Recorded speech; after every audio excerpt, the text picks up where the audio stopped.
Estar hoy acá. Es un placer contar con la presencia y el conocimiento de Rogelio López Guillermain, una persona que es muy interesante en muchos sentidos.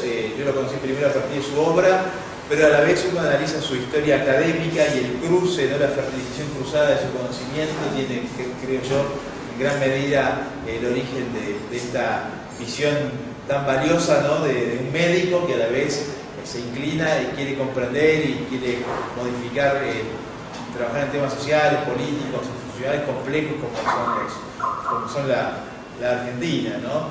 También agradecer a Gloria Álvarez, mientras intentamos que vuelva a la conexión, por la posibilidad de presentar esta obra, y sin más lo dejo con las palabras de Rogelio. Bueno, muchas gracias. Vamos a ver si Gloria está al aire. ¿Está Gloria? Sí, aquí estoy. Bueno, se escucha muy bien acá. Te escuchamos, Tomás. ¿Cómo estás? Está bien, está bien. Bien, bien, gracias. Un gusto estar aquí contigo. Finalmente viendo la presentación de tu libro. Y pues en el momento en que me lo permitas, me encantaría compartir el prólogo con tu audiencia y agradecerte pues también por haberme dado la oportunidad de leer tan magnífica novela, que creo que es un perfecto acompañamiento cultural para la batalla de las ideas que tenemos que dar en este continente. Todo tuyo el tiempo, Gloria. Gracias. Pues primero que todo, muy buenas tardes a todos los presentes. Es un gusto para mí poder estar aquí. Creo que debería de ser lectura más que por obligación, por la pasión de aclararnos las ideas de los argentinos, pero de los latinoamericanos en general. La novela se llama La rebelión de los mansos. Su autor, Rogelio López Guillermain, el día de hoy está presentando esta obra en Buenos Aires, Argentina. Estamos transmitiendo a través de las redes sociales para otros amigos. La causa de la libertad no es la causa de una raza, de una secta, de un partido o de una clase. Es la causa de la humanidad, el derecho de nacimiento de la humanidad. Yo conocí a Rogelio López Guillermain a través de estas páginas de su obra La rebelión de los mansos.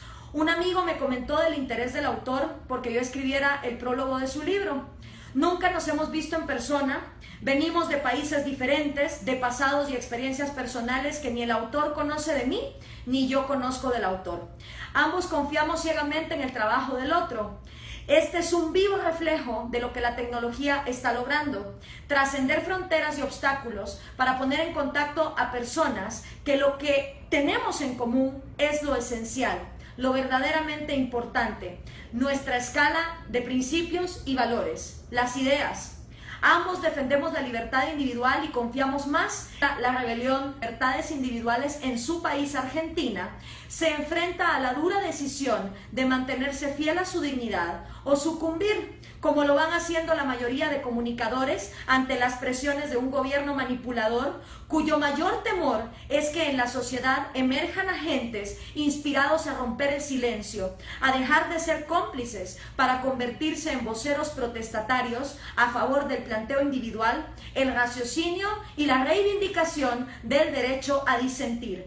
Inmediatamente coincidí con la lucha de Sebastián, porque fue mi batalla también. He sido locutora radial desde hace 11 años y al igual que Sebastián, siempre he considerado que el micrófono funciona como un espejo mágico.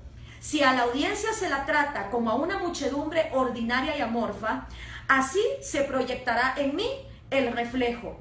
Es una lástima que la mayoría de locutores y comunicadores jamás se den cuenta de ese inmenso poder porque no se atreven a hablar de ideas, más bien solo se restringen a hacer lo que les piden. Al igual que Sebastián, yo también me pregunté, ¿acaso solo es posible divertirse y pasarla bien si no pensamos? ¿Cómo las personas son capaces de elegir no pensar y suicidarse como individuos? Y como él, me di cuenta que solo el comunicador que se mantiene fiel a su moral, con un mensaje pensado, con un propósito exacto, es capaz de devolverle a su país el resultado tangible que estas páginas describen. Individuos con mayor seguridad en sí mismos, con una autoestima más alta, con mayores conocimientos, conscientes de sus oportunidades, dispuestos a superarse. Ese proceso de realización que se describe en los personajes de esta obra, La rebelión de los mansos, es lo que a la larga contribuye a que un país tenga gente más audaz, haciendo más proyectos, saliendo de sus duras circunstancias, aprendiendo a paz y evolutiva, hace que el autor se sumerja en la profundidad psicológica de cada personaje, teniendo un abanico de opciones con las cuales identificarse mientras se va cuestionando cómo actuaría yo en su lugar. En el proceso introspectivo que conmueve a Sebastián de serle leal a su conciencia y motivar a otros a hacerlo también, va descubriendo que las personas más cercanas a él difieren por completo de sus intereses. En el caso de su hogar, su esposa Carla; en el ámbito laboral, a su colega Carlos. Carla y Carlos representan el reto diario ante el cual se enfrenta Sebastián, me enfrento yo y se enfrentan todos ustedes, en el cual, para no dar por vencida nuestra propia esencia ni nuestro punto de vista, debemos llevar a cabo una batalla. Esta batalla dual en el hogar y en el lugar de trabajo representa la confrontación intelectual real que todo ciudadano se va a ver obligado a tener si empieza a dejar la comodidad de quedarse callado y decide dar a conocer su opinión.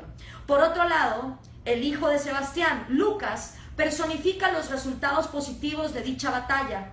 En una absoluta congruencia con sus hallazgos, Sebastián va impregnando en su hijo las virtudes de la libertad, la formación de un individuo preparado para ser autónomo y dueño de su destino, destino que de todas maneras él no controla.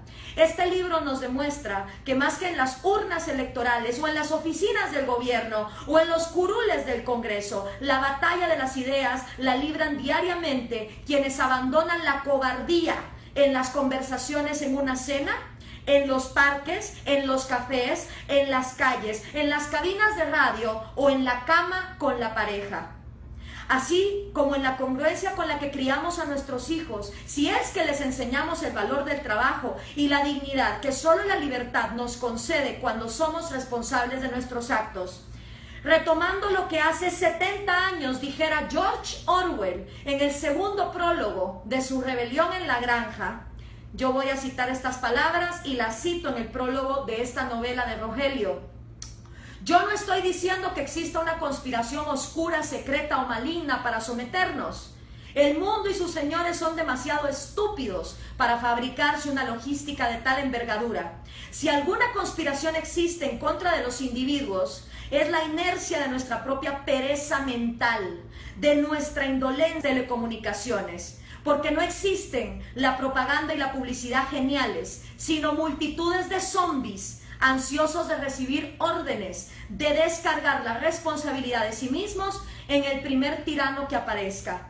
Es mi profundo deseo que este libro, La rebelión de los mansos, encuentre personas dispuestas a escuchar para que cuando el mensaje de la rebelión de los mansos toque a la puerta de su conciencia personal, sepan reaccionar con la honestidad intelectual que tuvo Sebastián, que es la honestidad que hoy por hoy toda Hispanoamérica tanto necesita.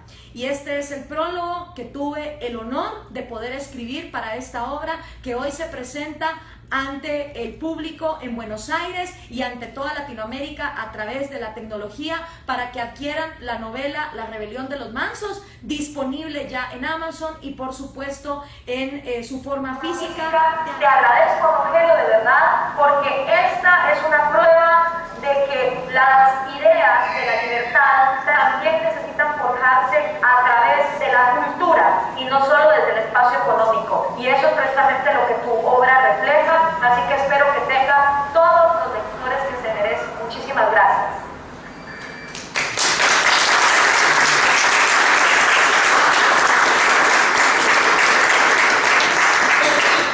Bueno, Gloria, quería agradecerte este esfuerzo tuyo.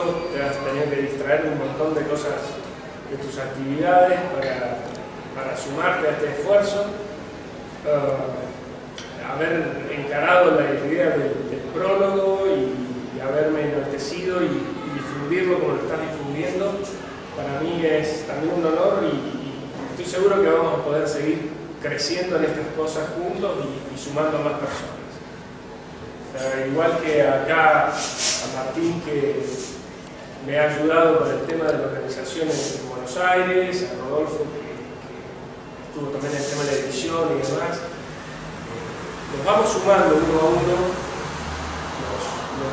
los mansos, nos vamos sumando uno a uno y vamos a armar algo más que lo que ha sido hasta ahora.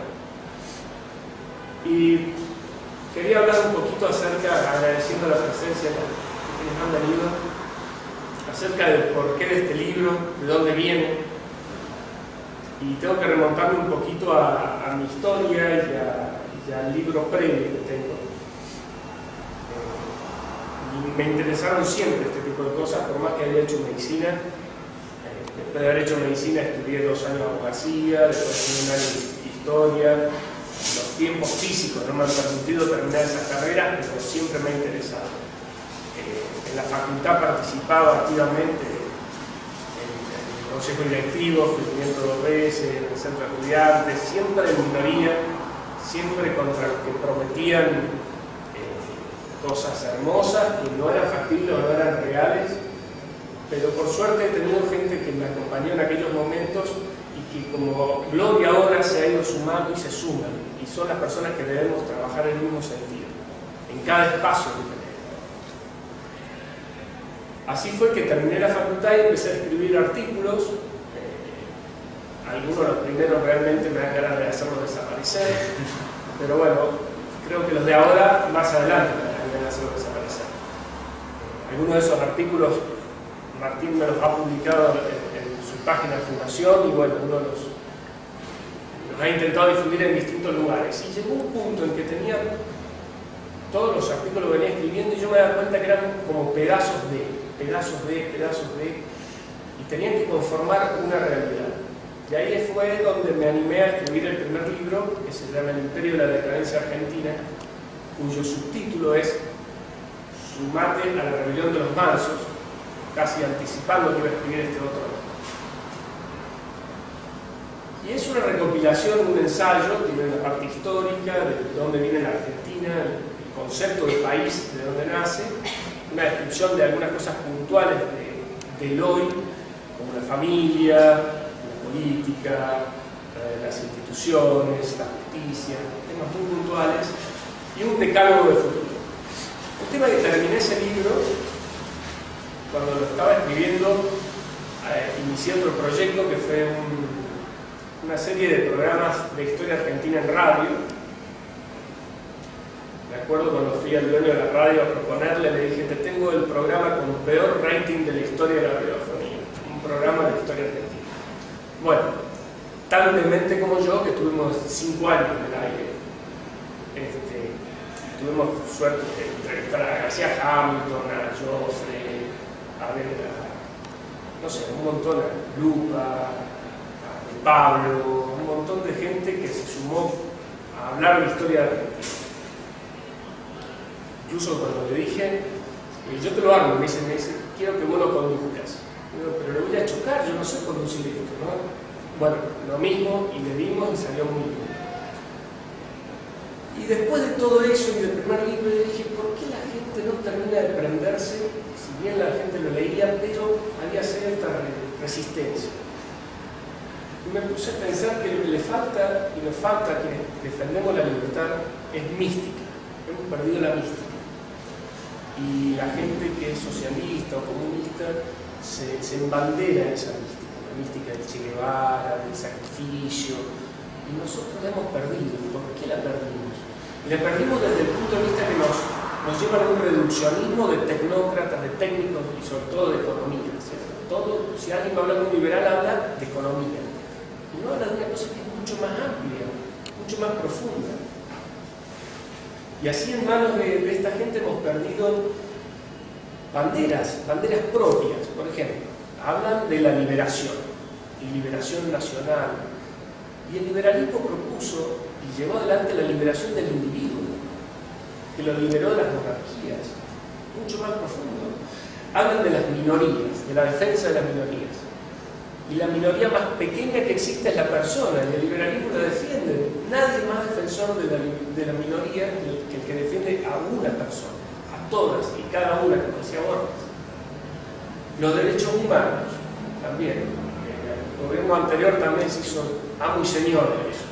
Los derechos humanos, la Revolución Francesa, antes de Inglaterra, nacieron del liberalismo. El concepto de identidad, ¿qué cosa más identidad que ser uno y no tener que ser parte de una manada? Sea de una manada de un partido, de una manada en una tribuna de fútbol o de lo que sea. Entonces todas estas cosas que hemos perdido creo que son las que tenemos que recuperar. Y volviendo al tema de la mística, dije, somos muy técnicos, muy de escribir muy bonito, pero prolijo. Tenemos que salir de eso. Y me puse a pensar, digo, bueno, y en la historia de la humanidad, ¿cómo llegó la formación a las personas?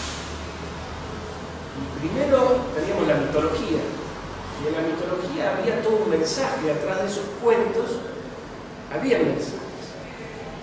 Y después está la Biblia. Y la Biblia tenemos todo un código moral, un código de enseñanzas, que está en parábolas, que está en el Antiguo Testamento, que está en un montón de imágenes que hace que sea fácil de leerlo y que casi de forma subconsciente ingresa en la mente de las personas. Las fábulas, las leyendas, hay un montón de imágenes que han ido a lo largo de la historia, de los juglares cuando cantaban, contaban historias, y siempre eso tenía atrás el mensaje, Y en el cine, porque las canciones de protesta, cuando escribían quienes apoyaban el comunismo y demás, y sonaban re lindas, y todos las cantábamos, aunque no compartíamos, pero eran tan lindas que las cantábamos. ¿Quién no cantaba? Todos. Entonces por ahí no estaba de acuerdo, pero lo cantábamos. Entonces dije, no, tenemos que ir por ese camino. Y tuve la suerte de leer a una rusa, capaz del comunismo, que se llama Ayn Rand. Leí algunos libros de ella y uno de ellos se llama, coincidentemente, La Rebelión, pero La Rebelión de Atlas. Es un libro que me resultó apasionante y es una novela, y en su novela transmite una posición filosófica, una filosofía. Y me dije, bueno, este es el camino. Así que allá me embarqué. Y así nació La Rebelión de los Mansos. Y La Rebelión de los Mansos viene a ser eso, un intento de transmitir una forma de ver la vida, una forma de vivir uno con uno mismo y de vivir uno en sociedad. Dos cosas. Transmitida a través de una novela, con pequeños diálogos, con pequeñas reflexiones que va teniendo el autor y que nos va planteando problemas. Como decía Gloria, el personaje central de la novela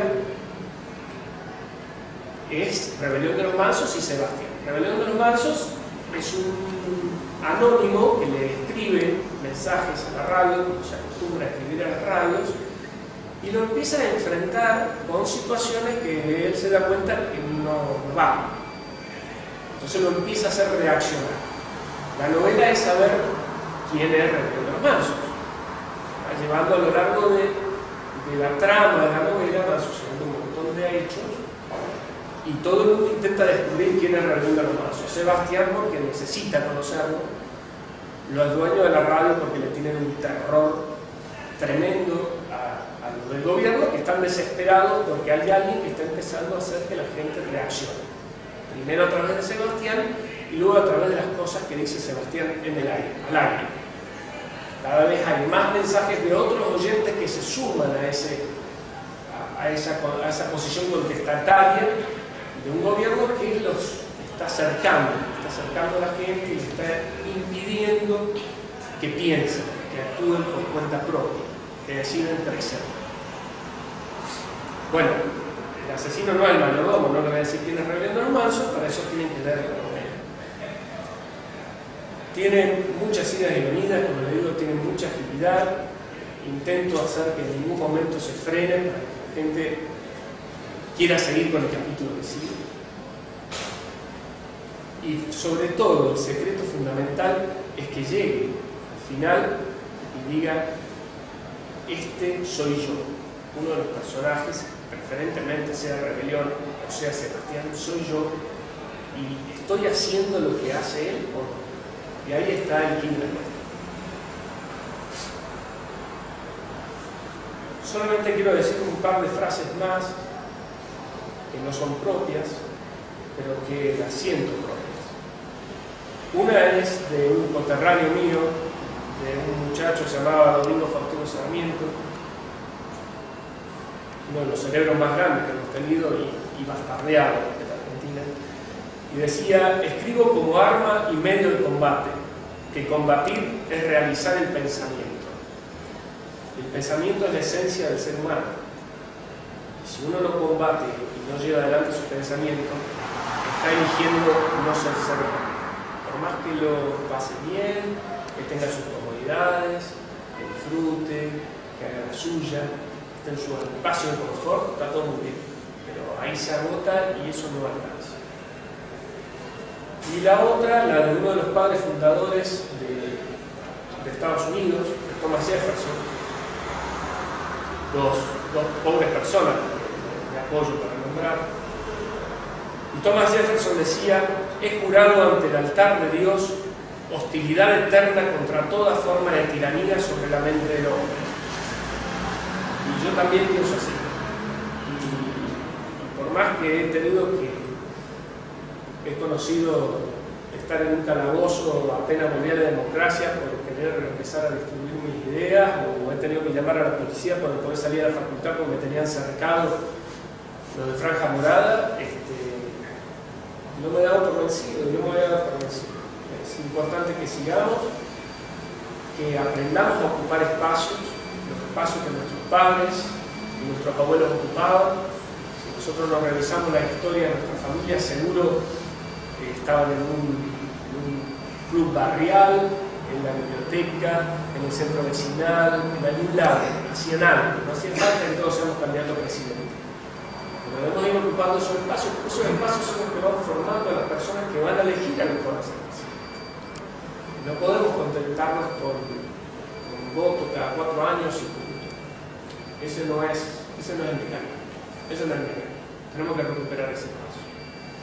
Así que bueno, nuevamente quiero agradecerte, Gloria, no sé si estás todavía. Sí, aquí estoy.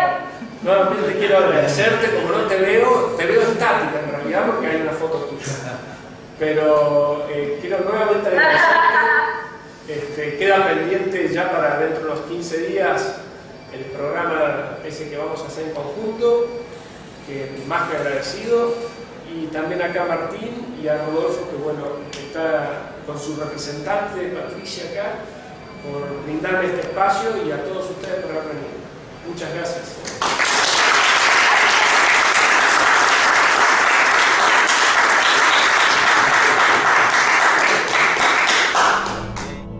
It's time.